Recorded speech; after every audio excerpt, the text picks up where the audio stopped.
তোমরা যে বলো দিবস রজনী, ভালোবাসা ভালোবাসা, সখী ভালোবাসা কারে কয়, সখী কেবলই যাতনাময়। ভালোবাসা কি সত্যি একটা ছোট্ট শব্দ, নাকি রূপটাও নির্ভর করে এটার উপর? এখন তো আবার নতুন যুগ, এখন সবাই বলবে না না, ভালোবাসা কোনোদিন রূপ খোঁজে নাকি। কিন্তু যখন বাবুর মা বাবুর জন্য মেয়ে খুঁজতে যাবে, তখন কিন্তু এক্কেবারে দুধে আলতা মেয়ে চাই তাদের। না হলে তখন আবার বলবে আসলে কি বলুন তো, আমাদের ছেলে কালোর মধ্যেও দেখতে সুন্দর তো, আর আপনাদের মেয়ে দেখতেও অতটা সুন্দর না, আর গায়ের রংটাও বেশি খোলামেলা না, তো তাই আর এগাবো না ভাবছি।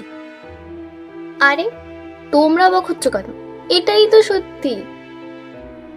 তবে এইটুকু বলতে পারি, আমি জানি সবাই সমান না, কিন্তু যারা সমান না তারা প্লিজ গায়ে মেখো না, আর যারা সমান তারা প্লিজ একটু গায়ে মাখো।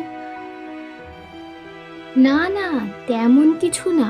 আসলে আপনাদের বাবুদের একটু গায়ের রংটা চাপা, মাথায় একটু চুলটা কম, আর একটু যদি ভুঁড়িটা বেশি থাকে, তাহলে না খুব একটা বেশি সমস্যা হয় না, জানেন তো। কিন্তু আমাদের মেয়েদের যদি গালে এই যে একখানা পিম্পল থাকে, তাহলেও আমাদের কথা শুনতে হয়। মা, বললাম বলে আবার খারাপ ভাবলেন নাকি? আসলে দেখুন, সত্যিটাকে তো আর মিথ্যা বানিয়ে দিতে পারবো না। আর যদি বলি কেন বললাম, যেমন কর্ম তেমনই তো ফল, তাই না?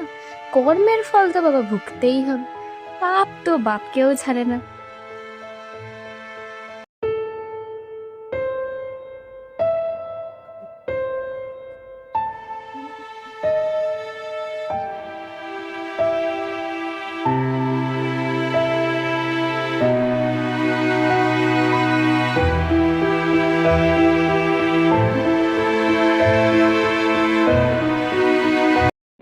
সে কি কেবলি চোখের জল, সে কি কেবলি দুঃখের শ্বাস।